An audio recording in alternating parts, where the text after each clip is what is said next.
Já ouviu falar em bruxismo? Já ouviu seu filho quando dorme que às vezes ele range os dentes? E já pensou por que é que ele pode estar fazendo isso?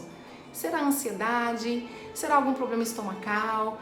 Será que ele toma algum remédio? Será que ele tem algum problema respiratório? Além disso, seu filho ronca, seu filho baba, respira pela boca. Tudo isso deve ser avaliado. O bruxismo, ele pode sim estar relacionado com algum problema respiratório. Muitas vezes, quando a criança melhora a respiração, mudando de respiração bucal para respiração nasal, os episódios de bruxismo tendem a cessar.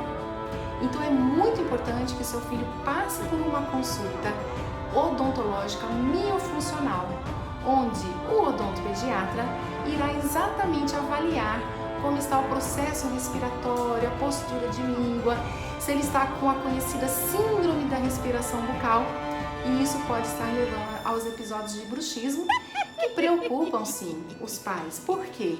Porque existem dores musculares, dores articulares, dores de cabeça, a criança pode acordar indisposta, ter baixo rendimento escolar e, o que é pior ainda, colocar os dentes em riscos de fratura. Então, nós da odontopediatria podemos sim ajudar.